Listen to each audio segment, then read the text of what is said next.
तर कारखाना निवडणुकीत अजित पवारांनी 500 कोटींचं आमिष दाखवलं या संजय राऊतांच्या आरोपांवर आता अजित पवार यांनी भाष्य केलंय। काही जण म्हणतात 500 कोटी दिले पण आम्हाला पारदर्शक कारभार करायचा आहे असं अजित पवारांनी म्हटलंय।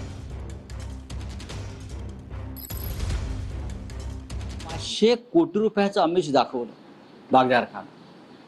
हे 500 कोटी रुपये अजित पवार आपल्या खिशातले देत आहेत। त्यालाच साध्या सोप्या भाषेमध्ये सरकारी पैशाचा अपव्यय आणि भ्रष्टाचार म्हणतात।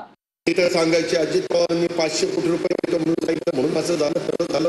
कोण सांगायचं लक्ष्मीपूजन, लक्ष्मी काय दर्शन झालं, कोण काय म्हणायचं, कोण काय म्हणायचं।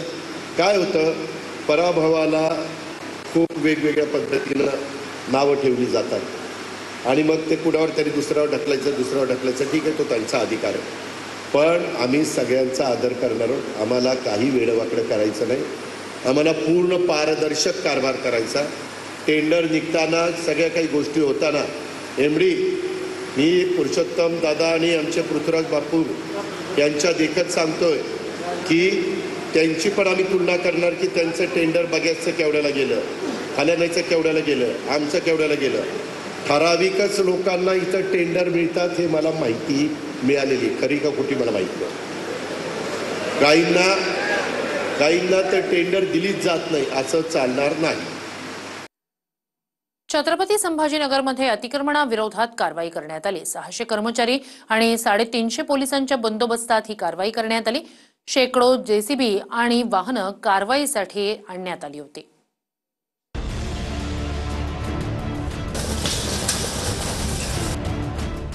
छत्रपती संभाजीनगरमध्ये अतिक्रमण हटाव मोहीम वेगात सुरू आहे।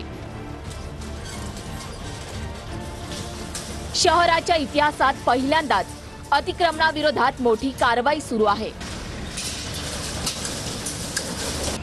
दिवसभरात 1300 बांधकामांवर हातोडा पाडण्याच्या उद्देशाने महापालिका कामाला लागली।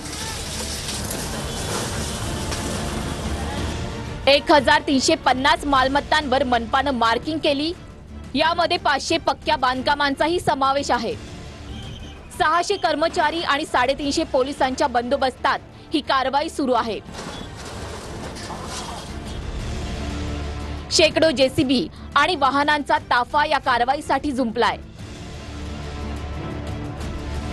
Jalna road, Jalgaon road, Beed bypass, Paithan road आणि पडे गावात ही कारवाई सुरू आहे। प्रमुख रस्त्यांवरील अतिक्रमण काढून सर्व्हिस रोड तयार केला जाणार आहे। सर्व्हिस रोडसह रस्त्याची रुंदी 60 मीटर केली जाणार आहे।